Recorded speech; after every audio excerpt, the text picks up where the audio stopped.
Time for More Power Rangers, Time Force, Time Force, Power Rangers, go!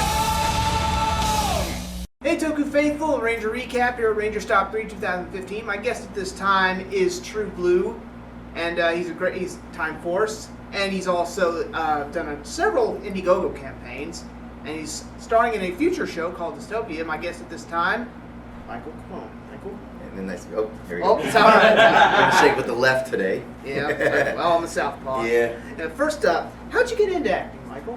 How'd I get in? I got into acting actually in 2000. I moved to LA to be a model. I'm from a little town called Deep Creek. I actually didn't know you could act until I went to LA. So the commercial department of the modeling agency saw a video and they were like, you should do some acting and stuff. And I was like, what do you mean? Audition for movies and TV. And I was like, well, you can audition for movies and TV? And they're like, this is Hollywood. What do you think?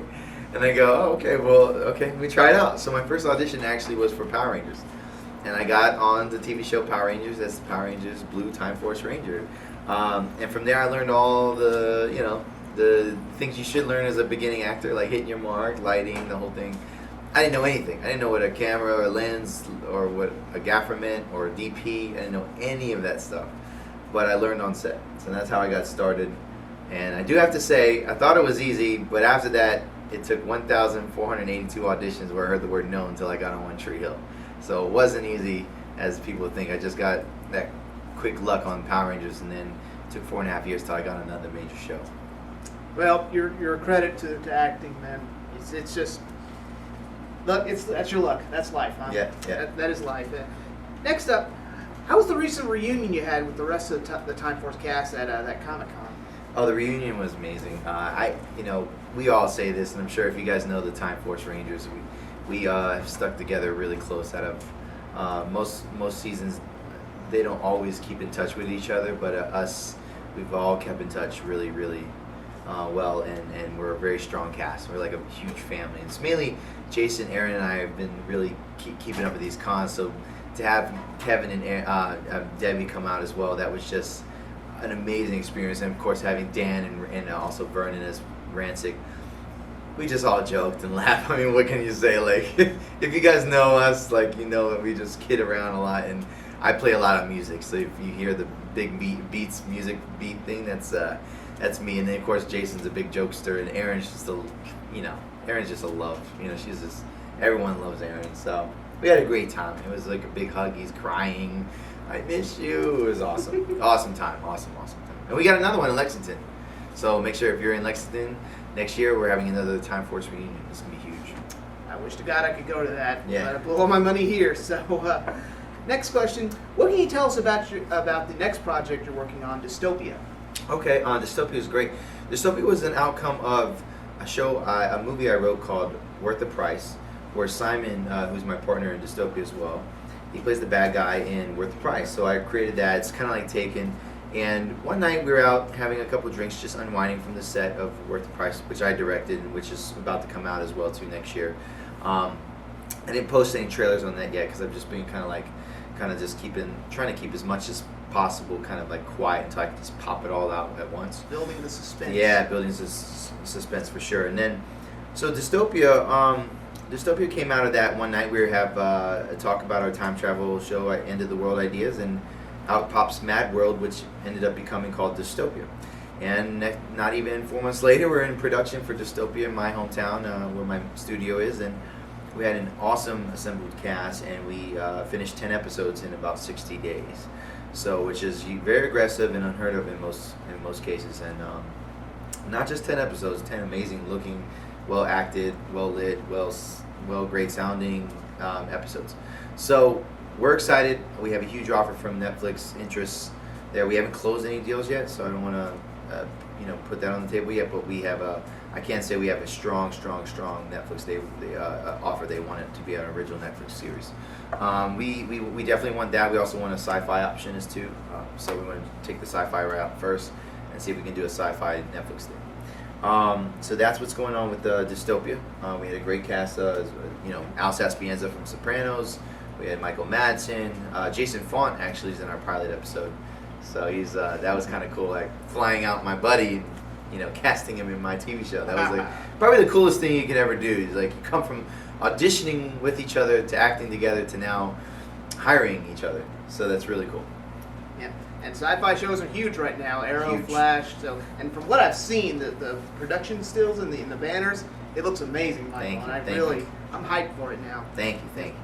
Another project I want to mention: you started an Indiegogo campaign for an independent Power Rangers movie. How did that come about? Okay, well, what happened was it's actually last Rangerstop. I had an idea to get. It failed. I wonder who that could I be. wanted it's my Cape Crusader, the dynamic duo Dan Southworth.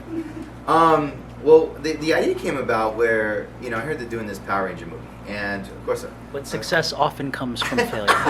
I told you as Time Force cast, we're very close. Like I brothers. think I know that guy. So basically, the idea what we heard about this Power Ranger movie, and then a lot of us Rangers, we all talking, and we know that they're not going to really cast any of us original Rangers in it because that's just the nature of the industry. Well, we're too badass now. Yeah. Too badass, I guess. So, anyways, I came to a sense of saying, hey, what if I just did a movie kind of like Expendables, where you put all these cool action stars in it, but have it catered to just Power Rangers. So that's kind of like where the idea came about, and it was actually a Sunday afternoon. And we literally, as a crew, shot that Indiegogo campaign that Sunday night. I had it edited and put out by that Thursday, where we launched it, and we raised a pretty good amount of money, which we've used to develop the script. We're developing the comic books being written and drawn out right now and illustrated. We have concept drawings already drawn out. A lot of props have already been made. They're awesome. And Dan can tell you they're really awesome looking. So we're excited. So it's right here now, and then. Now it's got to even a level where Dan actually has a script that he came to me about, which is very similar. So now we're in talks of the concept that I have for the movie. Putting them together. Together. So the concept now is kind of like evolving to where it might be a film going into a TV show with the concept that they have with him and his writers. So that's where we are right now. And like you guys know, we can't make a movie off the 13 grand I think we raised, but we need about 500 minimum to make this, and that's even really pushing the line, guys. So I don't know if you know anything about filmmaking, but that's really, for a sci-fi huge CGI movie, 500 grand is really pushing the line. Because just to let you guys know, our dystopia budget, we were able to do that for, well, I don't know if I should say that. Huh? You shouldn't Maybe say I'll, that. huh? You shouldn't say that. I shouldn't Keep it say on the that. down Keep it low. on the. I just left you a little mysterious note, but we were able to do. I can't say this. We did Dystopia for a lot less than you would have to do it in LA and New York. A lot less. So, Yeah. but you would never know. Right. Hey, keep in mind, Michael, there's always the asylum.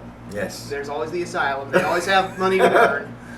So keep that in mind, buddy. Dystopia meets Sharknado. Yes, make it happen. Make it happen, asylum. Last question. What can we expect from Michael Copon down the line? Down the line. I'm stuck on this filmmaking tip, guys. I mean, I love acting, but I'm actually, I think I was born to be a filmmaker. I love the writing and directing and producing process of filmmaking.